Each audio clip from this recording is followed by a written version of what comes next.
Hey guys, welcome back to Coffee Break. Happy Friday, I'm Chris. I'm Thomas. And as our tradition is, we are doing another top 10 Bringing list. another top 10 back at you. Alright, and what's our subject today? Our subject is our top 10 favorite superheroes each. This list was actually probably the hardest one for me. Mm-hmm. I could do a top 20 easily, but that would be absolutely. an hour long for us. It'd be too long. And our last video was 40 minutes or something, so we had to split it into two. Hopefully this one won't be as long, but...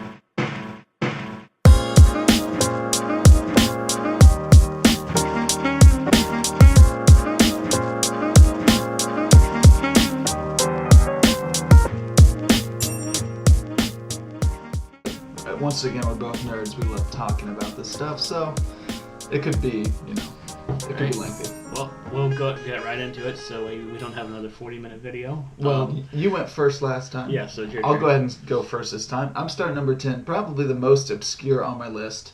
Number 10 is Orion. Orion, okay. Orion from DC Comics, the son of Darkseid himself, escaped from the planet Apocalypse. This guy... I first, read about him in, I don't remember the issue that it was, the comics, but this guy's, he's pretty cool. I always really liked the idea of the son of Darkseid and his little, hovering metal board thing he's got. It's really weird. He's very obscure. You should check him out, but he's very powerful, very cool, and he's just all around, he's everything that I like about a superhero. Don't know a whole lot about him, but I've always liked him as a kid, and then he appeared in Justice League Unlimited, and I absolutely loved it, and then they killed him off. But, it is what it is. But it's okay, it's a comic book. It's a comic book, he'll be back. He's the son of Darkseid, he has to be back. But. Alright, my number 10, and I think he's going to get higher on the list the more I watch him, but I've only seen one season of this guy, so I'd like to see more. It's One Punch Man. One Punch Man? Yeah, well, and anime doesn't do a lot of superheroes. I guess the one thing I like about One Punch Man is the concept sounds really boring. He's a superhero who can defeat anybody in one punch, or almost anybody. Mm-hmm. But the writer does such a great job at bringing this character to life. Is One Punch Man the guy in the yellow and the red and he's bald bald. head? Yeah, that's One Punch Man. You think it's boring, but I tell you what, I watched the anime on Netflix, and I was super impressed with the show. I see why so many people like it. And I would highly recommend it. There is a lot of gore in it because he punches somebody and they blow up. I mean, that's but well, that makes it all better, right? Yeah, totally. But anyway, that's again, if his second season is just as good as the first, he'll probably climb on my list. But because I was just recently introduced to him, I put him at number 10.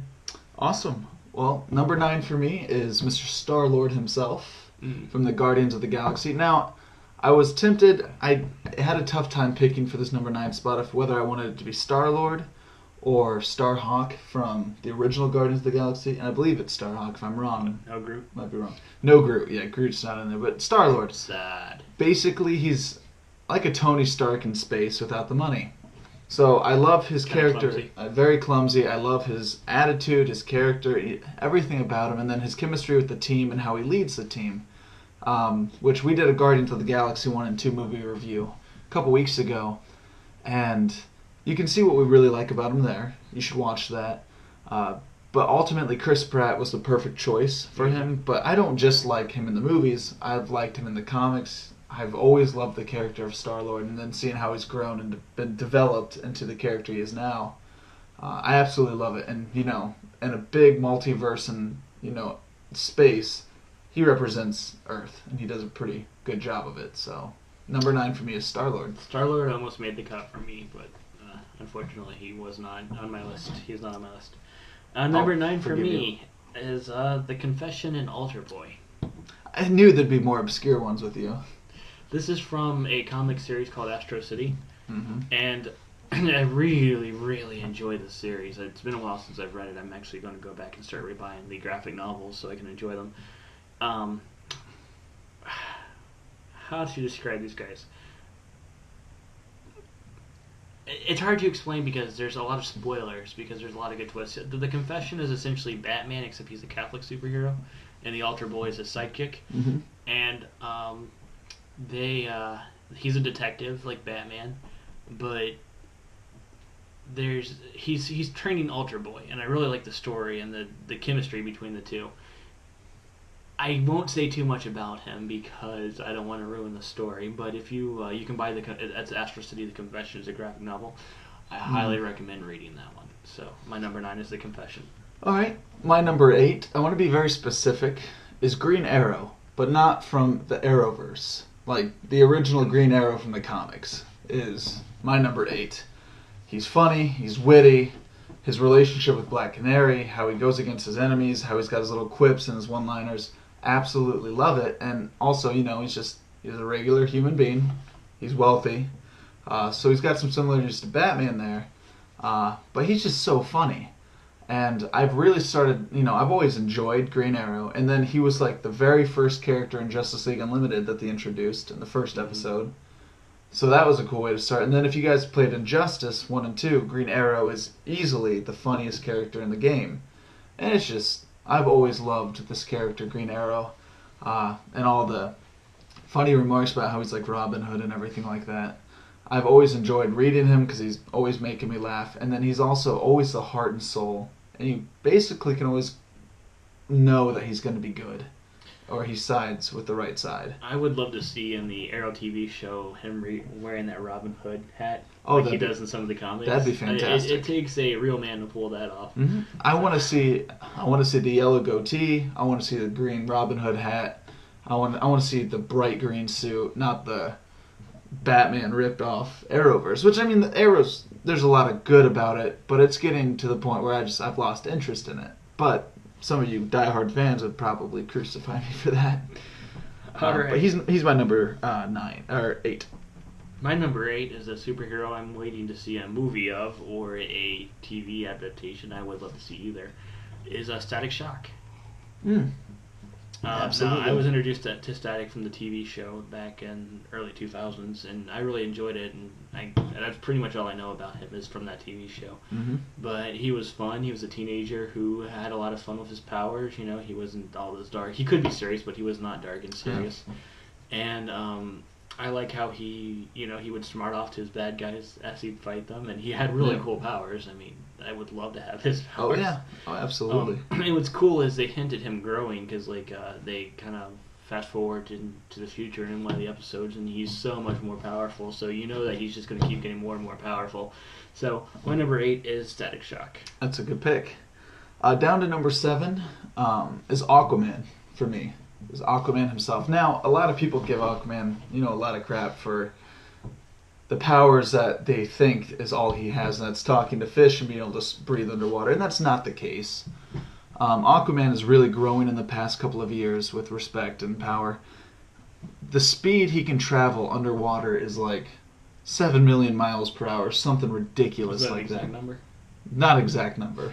But I was reading it and doing some research on it the other day. Basically, any one of the Justice League members, or almost anyone in the DC universe, he can beat underwater. If he gets him underwater, he can beat. He is not affected by pressure. He can go anywhere in the ocean, not be affected by pressure, which I thought was cool. And then he can also see anywhere in the ocean. So the deepest, darkest place of the ocean, the pressure and the darkness, he's fine there. He's perfectly fine there. And then he can control marine life, not just fish or anything like that. He can have an army of sharks and whales at his back if he wanted to. And then outside of water, he's got the strength that rivals Superman, but he doesn't have the flying ability and all that stuff. And he's virtually indestructible. So Aquaman is sick. And then add the relic, his trident is just such a cool weapon. It's so unique that he has a trident that he fights with, which is a lot different than the rest of the JLA or the Justice League or anything like that. I like the Justice League Unlimited episode of Aquaman where he actually cuts off his hand to save his son. Yeah, and now he's got the really cool hook and everything. Yeah. It was just really cool. I mean, because I think they gave him the hook in the 80s or the 90s, and so they actually, the people in Unlimited gave him a good reason, story-wise, to have to cut off his hand. So. And then he's always loyal to his people before anything else, which is another thing I really like about him. And then I'm excited to see Jason Momoa take on the role this fall. So I'm very excited. Aquaman is my number 7. My number 7, and I had to really kind of... this was a hard choice. I was trying to think of a sidekick character that I really liked that was trying to live up to their mentor, and I thought about Superboy, and there was Robin, but I had to stick to Supergirl, mainly because of her version of the Superman TV show, and how she really tried to live up to Superman, and then like they gave her character development in the Justice League, where she becomes her own. Mm-hmm. And so I really like seeing that story, where the stories where, again, she starts out in the shadow of Superman, and almost like Superman doesn't even want her fighting at first. Mm-hmm. And then I remember one episode of the Justice League, she was, I forget what the story was, but she was in a place that was powered by kryptonite, so she was kind of like without her powers, and she was still on the front lines fighting. Yeah. So it was well. Awesome. If you're a fan of her, you would love Injustice too. That's all I can say. I'll say specifically, I like that version of Supergirl from that Justice League, Bet Superman show. So the comic books, I don't think they get her right, her personality right. So I don't know. Well, there's a lot of different takes on Kara. It's kind of cool seeing a hot-headed Superman, Mm-hmm. So that's what I like about her. But she's not like mean. She loses her temper. She's a teenager. Young. She's a teenager. Yeah. So. My number 7 is Supergirl. All right, going down to number 6, and another specific is Green Lantern, and for me it's Hal Jordan. Hal Jordan is my number 6. It was a tough tie between Jon Stewart and Hal Jordan. I like both of them almost equally. You could kind of exchange both, but Hal Jordan peaks over the top. Kyle Rayner and stuff like that, not quite as much. Hal Jordan and his, how he started as this cocky, arrogant pilot, and then how the Ring saw that there was good in him, and then chose Hal Jordan, and the power that Green Lantern has is ridiculous, and how it relies on more than just physical strength, but willpower. That's just such a cool concept. And then, not just him, but the whole Green Lantern Corps.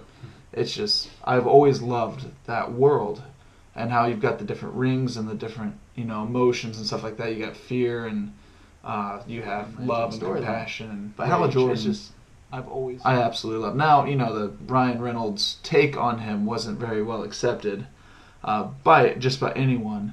I'm excited to see, though, what the future holds for him. He's still one of the best characters in the DC Comics and games and stuff like that. And then the animated TV show is fantastic. So, that's number 6 for me is Green Lantern, Hal Jordan. My number 6 is Shazam, Captain Marvel. Billy Batson. Yeah, I like how everybody's like, Superman's the Boy Scout. I'm like, have you seen Shazam? And in fact, a little bit of the first appearance of Shazam in the comic book, Superman's iconic number 1 is he's holding a car. Well, in Shazam's number 1, he's throwing the car. Mm-hmm. So you see the car like in the background as he's throwing it. Shazam is a 10-year-old boy. And whenever he says Shazam, he has a lightning strikes him and he becomes Shazam, and he's like the superhero. He could fly before Superman flew, so Superman ripped him off, by the way.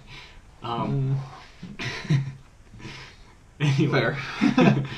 I like how he because he's a 10-year-old boy, he has that black and white. This is what's right. This is what's wrong. He doesn't get seduced by evil, and even when and I know comic book writers should like to have Shazam and Superman fight, but there was one really cool moment.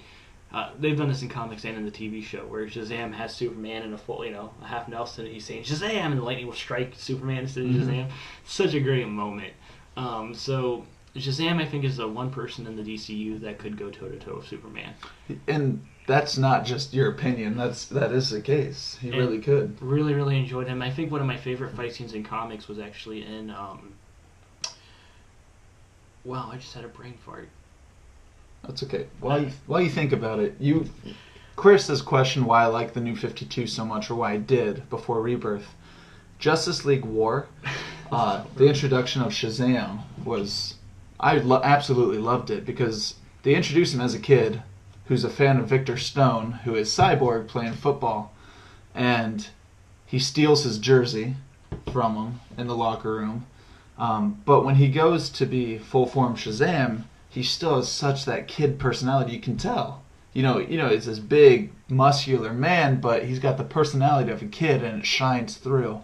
And the innocence there, and how just pure good he is, absolutely love. I was gonna say it was in Kingdom Come. In Kingdom Come, Lex has brainwashed Shazam, so he's working for he fights against Superman, And it's really cool because they talk about like why they're fighting. The senators and congressmen in Washington are talking about what to do about all these superheroes fighting, and they can hear the fight from Washington D.C. even though it's happening in like Kansas and like and also I really like Shazam in Young Justice where he wants to hang out with all the teenagers because like the teenagers are cool to him because he's 10, so he sees and they think he's cool because he's like this adult that's wanting to hang out with them, and he thinks they're cool because they're hanging out with him, and they're not treating him like a 10-year-old. So he has some of the best storytelling potential too. Absolutely. So my number 6 is Shazam. All right.